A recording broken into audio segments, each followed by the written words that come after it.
سبحان الله والحمد لله.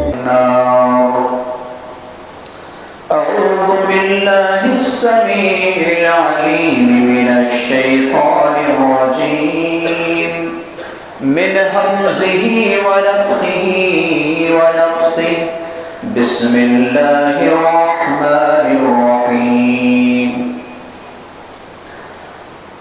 شهر رمضان الذي أنزل فيه القرآن هدى للناس وبينات من الهدى والفرقان. وقال النبي صلى الله عليه وسلم إن الله يرفع بهذا الكتاب أقواما ويدع به آخرين. رواه مسلم. رب اشرح لي صدري ويسر لي أمري واحلل عقدة من لساني يفقهوا قولي. اللهم رب زدني علما. آمين. وہ معزز تھے زمانے میں مسلمان ہو کر، وہ معزز تھے زمانے میں مسلمان ہو کر، ہم خار ہوئے تاریخ قرآن ہو کر. معزز و مکرم حاضرین جمعہ، بزرگوں، عزیز ساتھیوں، پردہ نشین خواتین اسلامی ماں اور بہنوں، رمضان المبارک کی مناسبت سے اللہ سبحانہ و تعالیٰ کی توفیق سے آپ حضرات کی خدمت میں جس عنوان کو پیش کرنے کا عزم کیا ہے وہ ہے ماہ رمضان اور فضائل قرآن. اللہ سبحانہ و تعالیٰ نے اپنی آخری آسمانی کتاب قرآن مجید کو مہینوں میں سب سے افضل مہینہ،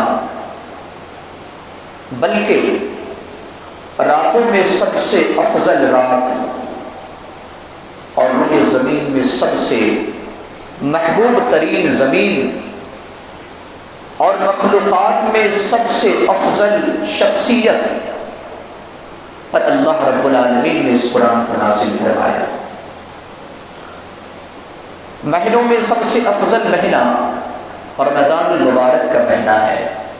اللہ رب العالمین نے اس عظیم کتاب کو نازل کرنے کے لیے اس مہینے کا انتخاب کیا.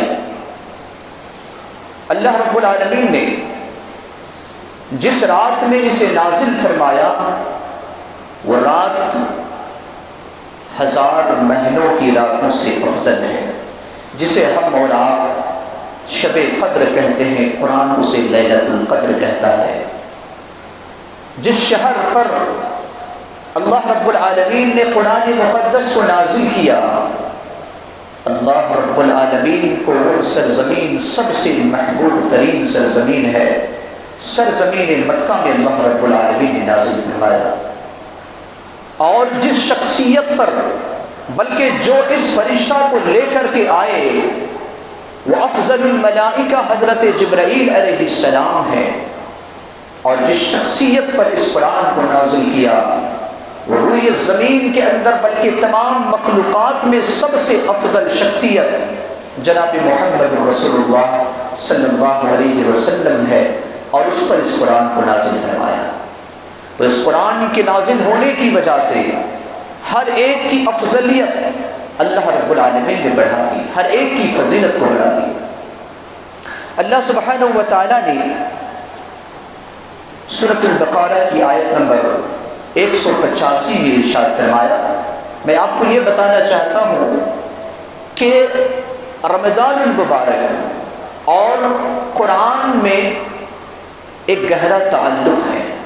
اللہ رب العالمین نے فرمایا سورۃ البقرہ آیت نمبر 185 میں شہر رمضان الذی انزل فیہ القرآن انزل فيه القرآن هدى للناس وبينات من الهدى والفرقان۔ رمضان وہ مہینہ ہے جس میں قرآن کو اتارا گیا۔ یہ قرآن انسانیت کے لیے ذریعہ ہدایت ہے، اور یہ قرآن ہدایت اور حق اور باطل کے درمیان فرق کرنے والا ہے۔ اللہ رب العالمین نے ہمیں اور آپ کو اس بات کی طرف توجہ دلائی کہ یہ رمضان المبارک کا جو عظیم مہینہ ہے، یہ ان کی عظمت یوں ہی نہیں بلکہ اللہ رب العالمین نے اس ماہ میں قرآن کو نازل کیا۔ حضرت عبداللہ ابن عباس رضی اللہ تعالی عنہ فرماتے ہیں، صحیح بخاری کی روایت ہے، حدیث نمبر 3220، اللہ کے رسول صلی اللہ علیہ وسلم کے بارے میں فرماتے ہیں کہ کانا جبریل یلقاہ فی کل لیلۃ من رمضان فیدارسہ القرآن۔ حضرت جبرائیل علیہ السلام رمضان کی ہر رات میں اترا کرتے تھے، آیا کرتے تھے اور قرآن کا درس دیتے تھے، یعنی قرآن پڑھایا کرتے تھے۔ اور بعض روایت سے بھی پتہ چلتا ہے کہ آپ پر قرآن ہر ماہ میں یعنی رمضان کے ہر رمضان میں ایک مرتبہ دوڑ کر آیا گیا، لیکن جس سال آپ صلی اللہ علیہ وسلم کی وفات ہوئی اس ماہ میں یا اس رمضان میں اللہ رب العالمین نے ایک مرتبہ نہیں بلکہ جبرائیل کے ذریعے سے 2 مرتبہ دوڑ کر آیا۔ اسی لیے رمضان المبارک کے عظیم مہینہ میں قرآن کی تلاوت ہونی چاہیے، اور بالخصوص قیام رمضان میں اللہ کے رسول صلی اللہ علیہ وسلم نے فرمایا، من قام رمضان ایمانا واحتسابا غفر له ما تقدم من ذنبه، جس نے ایمان اور نیک نیتی سے نیکی حاصل کرنے کے مقصد سے رمضان کا قیام کیا، اللہ رب العالمین اس کے گناہوں کو معاف کر دیتا ہے۔ وہ انسان مغفور علیہ ہے، اللہ رب العالمین اسے بخش دیتا ہے۔ لہذا بالخصوص نماز تراویح میں قرآن کی تلاوت مسنون ہے اور اہم چیز ہے۔ اللہ رب العالمین نے اس کلام کو جو نازل کیا، مشرکین مکہ کہا کرتے تھے کہ یہ قرآن اللہ رب العالمین کا کلام نہیں بلکہ انسانوں کا بتایا ہوا کلام ہے۔ اللہ رب العالمین نے جواب دیا اور کہا سورہ فرقان کی پہلی آیت میں، تبارک الذی نزل الفرقان علی عبدہ لیکون للعالمین نذیرا۔ بابرکت ہے وہ ذات جس نے فرقان کو اپنے بندے محمد صلی اللہ علیہ وسلم پر نازل فرمایا تاکہ وہ دنیا والوں کے لیے ڈرانے والے بن جائیں۔ اللہ رب العالمین نے اس کتاب کو ایک ایسی کتاب بتایا کہ قیامت کی صبح تک اس جیسی کتاب نہ کوئی پیش کر سکتا ہے، نہ پیش کیا ہے، نہ قیامت کی صبح تک اس کی مثال کوئی لا سکتا ہے۔ اللہ رب العالمین نے ایک آیت نازل فرمائی اور اس ضمن میں کئی آیتیں نازل فرمائی۔ سورۃ الاسراء کی آیت نمبر 88 میں اللہ رب العالمین نے فرمایا، قُلْ لَئِنِ اجْتَمَعَتِ الْإِنسُ وَالْجِنُّ عَلَىٰ أَن يَأْتُوا بِمِثْلِ هَٰذَا الْقُرْآنِ لَا يَأْتُونَ بِمِثْلِهِ وَلَوْ كَانَ بَعْضُهُمْ لِبَعْضٍ ظَهِيرًا۔ اے نبی صلی اللہ علیہ وسلم، آپ کہہ دیجئے کہ تم تمام انسان اور جنات مل جاؤ، اکٹھے ہو جاؤ اور اس جیسا قرآن پیش کرو، ایک دوسرے کی مدد کرو، ایک دوسرے کا تعاون کرو اور اس جیسا کلام پیش کرو۔ اللہ رب العالمین نے بتایا اگرچہ وہ ایک دوسرے کے مددگار بھی بن جائیں لیکن اس جیسے قرآن پیش نہیں کر سکتے۔ اللہ رب العالمین نے صرف اس قرآن کے بارے میں ایک پوری کتاب کے بارے میں نہیں بلکہ اللہ رب العالمین نے تو یہاں تک کہا کہ اس جیسی 10 سورتیں لاؤ، اس جیسی ایک سورت لاؤ اس جیسی ایک آیت لاؤ، بلکہ اللہ رب العالمین نے بتایا کہ اس جیسا ایک لفظ تم لاؤ، تم تو فصاحت اور بلاغت کے اونچے مقام پر ہو۔ اپنے آپ کو عربی کہا کرتے تھے۔ جس سرزمین پر قرآن کا نزول ہوا وہ کہتے تھے کہ ہم بولنے والے ہیں، باقی کو عجمی کہتے تھے۔ اللہ رب العالمین نے کہا کہ تم بھی تو بول سکتے ہو، تم عربی میں بڑی مہارت رکھتے ہو، تو اس جیسے قرآن لا کر پیش کرو۔ لیکن کسی نے بھی اس کا جواب نہ دیا۔ اللہ رب العالمین نے اس قرآن کو سب سے بہتر ہدایت کا ذریعہ اور سب سے بہتر راستہ بتانے کا ذریعہ بتایا ہے۔ اللہ رب العالمین نے سورہ اسراء کی آیت نمبر 10 میں ارشاد فرمایا، ان هذا القرآن يهدي للتي هي اقوم، یقیناً قرآن ایسی کتاب ہے جو سب سے زیادہ ہدایت دینے والی کتاب ہے، سیدھی راہ کی رہنمائی کرنے والی کتاب ہے۔ بہت سارے لوگ کہا کرتے تھے کہ قرآن شیطان نبی صلی اللہ علیہ وسلم کو سکھاتا ہے اور وہ ہم میں بیان کرتے ہیں۔ اللہ رب العالمین نے اس کا بھی جواب دیا ہے کئی آیتوں میں، ان میں سے سورہ حامیم السجدہ آیت نمبر 41 اور 42 میں بتایا، ان الذين كفروا بالذكر لما جاءهم وانه لكتاب عزيز لا يأتيه الباطل من بين يديه ولا من خلفه تنزيل من حكيم حميد۔ یقیناً کافروں نے جب کہ یہ ذکر یعنی قرآن ان کے پاس آ گیا تو انہوں نے کہا، انکار کر دیا، ان لوگوں نے انکار کر دیا، حالانکہ یہ زبردست کتاب ہے۔ وَإِنَّهُ لَكِتَابٌ عَزِيزٌ، یہ زبردست کتاب ہے۔ لا يأتيه الباطل من بين يديه ولا من خلفه، باطل کی ملاوٹ نہ سامنے سے ہے نہ پیچھے سے ہے۔ تنزیل من حکیم حمید، یہ اللہ جو غالب ہے، حکمت والا ہے اور جو قابل تعریف ہے، اس اللہ کی طرف سے نازل کردہ کلام ہے۔ اللہ رب العالمین نے اس قرآن کو جب نازل کیا تو قیامت کی صبح تک حفاظت کی ذمہ داری بھی اللہ رب العالمین نے دی۔ سابقہ جتنی آسمانی کتابیں تھیں، چاہے وہ توریت ہو، زبور ہو، انجیل ہو یا دیگر صحیفے ہوں، اللہ رب العالمین نے تمام کتابوں کی حفاظت کی ذمہ داری نہیں دی تھی۔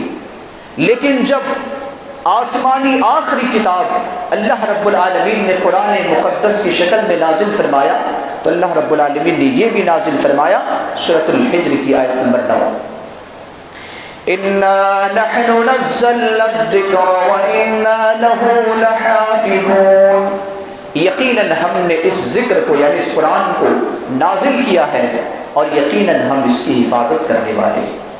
اسی لیے ہمارا ایمان ہے کہ قرآن جس طریقے سے اللہ رب العالمین نے اپنے حبیب جناب محمد الرسول اللہ صلی اللہ علیہ وسلم پر نازل کیا تھا، آج بھی اسی طریقے سے ہے اور انشاءاللہ قیامت کی صبح تک اسی طریقے سے رہے گا۔ اس میں نہ کسی حرف کی تبدیلی ہے، نہ زبر اور زیر کی تبدیلی ہے، اور نہ ہی اس میں کسی نقطے کی تبدیلی ہے۔ اگرچہ لوگ کہے نہ اس میں کوئی کمی ہے نہ بیشی ہے، اللہ رب العالمین نے جس طریقے سے نازل فرمایا اسی طریقے سے قرآن موجود ہے۔ اگرچہ مخالفین اسلام اس قرآن پر اعتراض کرے یا منافقین اسلام اس قرآن پر اعتراض کرے، لیکن ہمارا عقیدہ ہے، ہمارا ایمان ہے کہ قرآن کو اللہ رب العالمین نے جس طریقے سے نازل فرمایا اسی طریقے سے محفوظ ہے، کیونکہ اللہ رب العالمین نے اس کلام کی حفاظت کی ذمہ داری لی ہے۔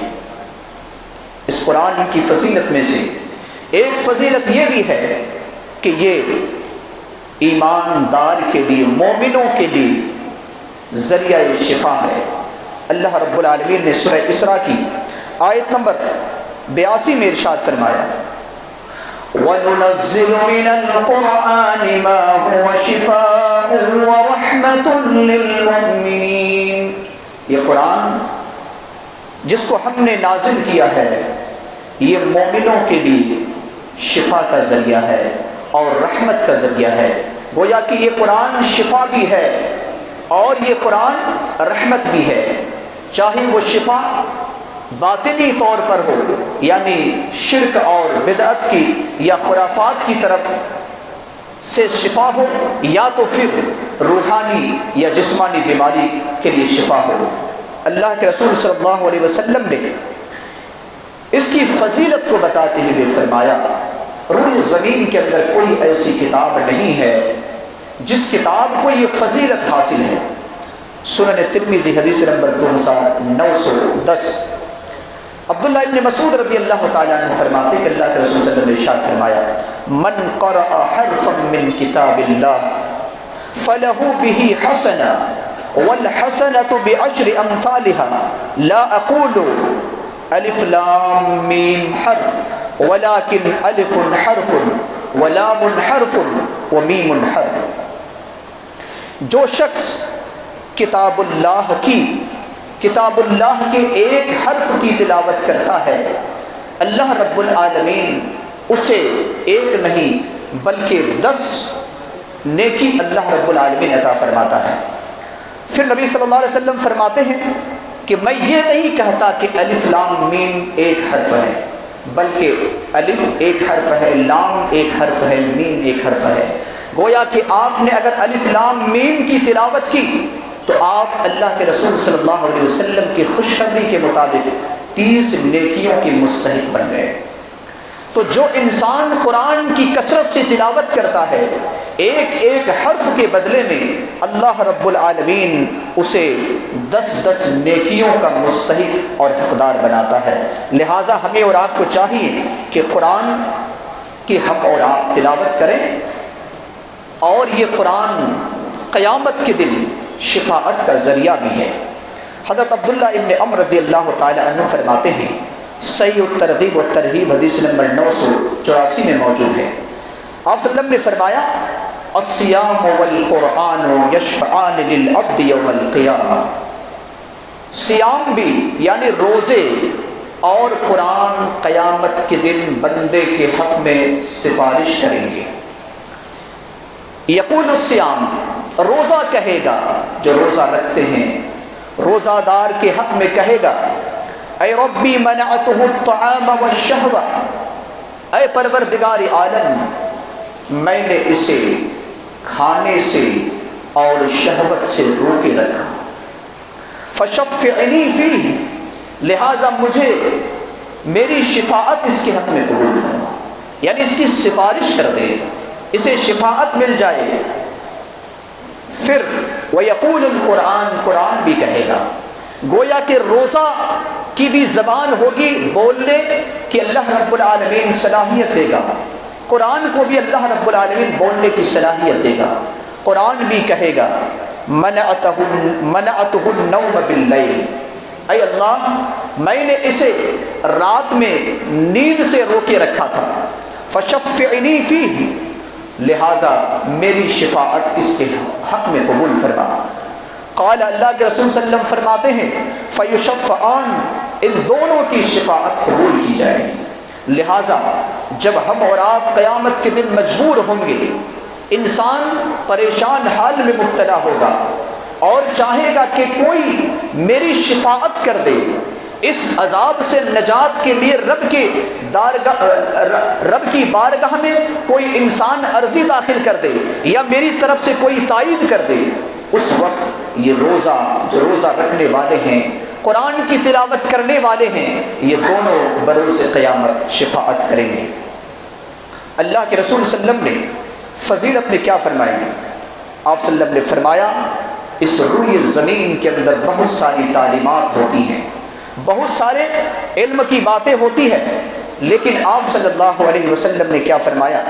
خیرکم من تعلم القرآن وعلمہ۔ صحیح بخاری حدیث نمبر 5027 میں موجود ہے کہ تم میں سے سب سے بہتر وہ ہے جو قرآن کو سیکھے اور دوسرے کو سکھائے۔ گویا کہ قرآن کو سیکھنے والا اور قرآن کو سکھانے والا اس روئے زمین کے اندر سب سے بہتر ہے۔ یہ کس کی زبانی؟ اللہ کے رسول صلی اللہ علیہ وسلم کی زبانی ہے۔ اسی طریقے سے اس قرآن کے بارے میں اللہ کے رسول صلی اللہ علیہ وسلم نے کیا فرمایا؟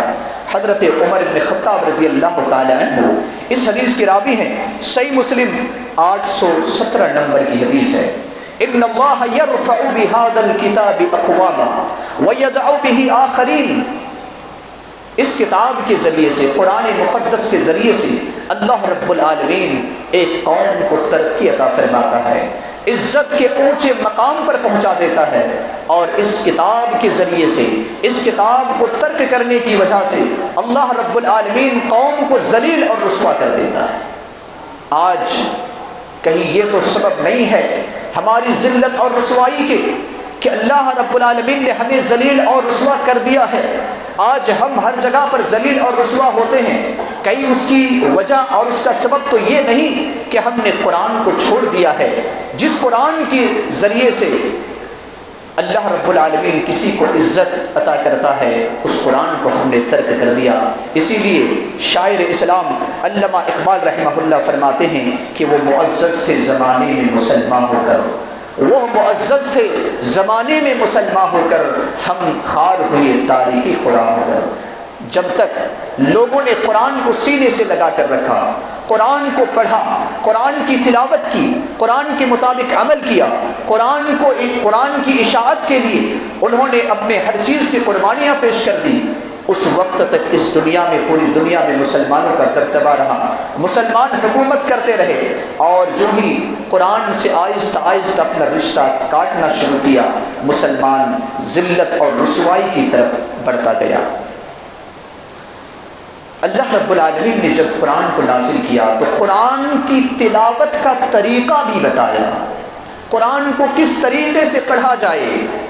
آج افسوس کے ساتھ کہنا یہ پڑتا ہے کہ جس رمضان میں اس قرآن کو نازل کیا، اسی رمضان میں شبینہ کے نام پر قرآن سے مذاق اڑایا جاتا ہے، کہیں 1 دن کا، کہیں 3 دن کا، کہیں 6 دن کا، 10 دن کا، اور قرآن اتنی تیزی سے پڑھا جاتا ہے کہ نہ پڑھنے والے کو کچھ سمجھ میں آتا ہے، نہ سننے والے کو سمجھ میں آتا ہے۔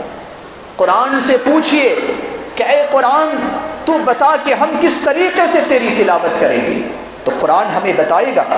سورۃ المزمل آیت نمبر 4 اللہ رب العالمین کا ارشاد ہے، وَرَتِّلِ الْقُرْآنَ تَرْتِيلًا، قرآن کو ٹھہر ٹھہر کر پڑھو، قرآن کو آہستہ آہستہ پڑھا کرو، قرآن کو صحیح طریقے سے پڑھا کرو، اور قیامت کا دن ہوگا، صاحب قرآن سے کہا جائے گا، حافظ قرآن سے کہا جائے گا، قرآن کو جس نے یاد کیا اس سے کہا جائے گا، یقال لصاحب القرآن اقرأ وارتقِ ورتل كما كنت ترتل في الدنيا فإن منزلتك عند آخر آية تقرأها۔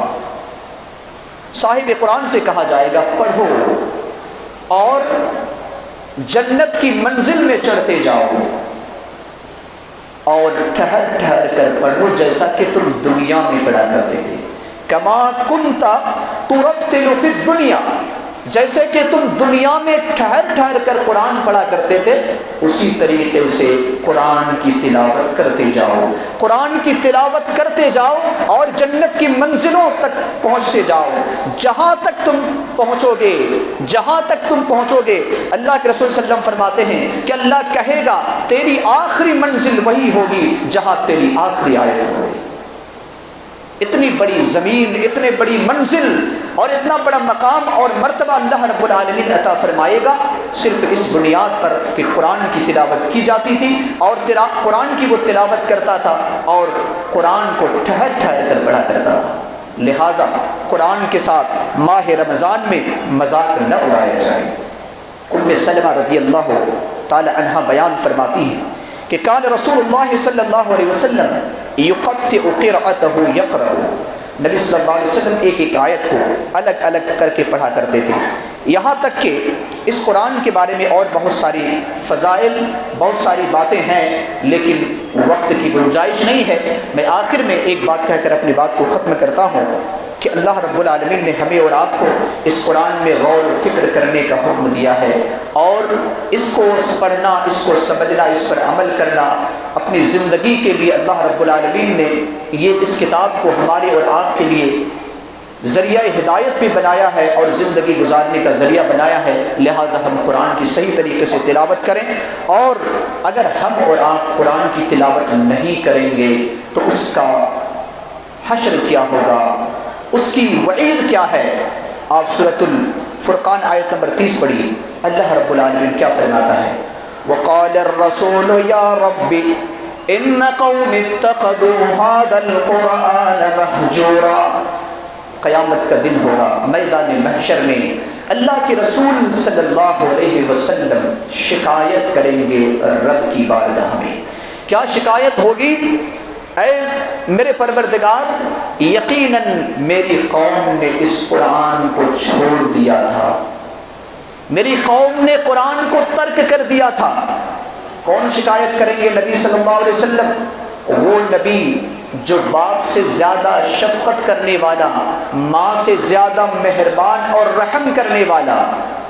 اللہ کے رسول صلی اللہ علیہ وسلم اپنی امت کے بارے میں کیا غور و فکر کرتے ہیں اور کیا سوچ رکھتے ہیں۔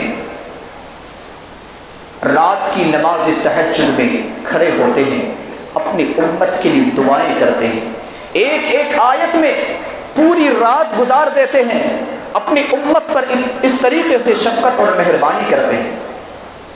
تمام نبیوں کو ایک دعا دی گئی، جو دعا اللہ نے کہا کہ تمہاری جو دعا ہے یہ قبول ہوگی۔ تمام نبیوں نے اپنی اپنی دعائیں، جو دعا قبول ہونے والی تھی، انہوں نے مانگ لی۔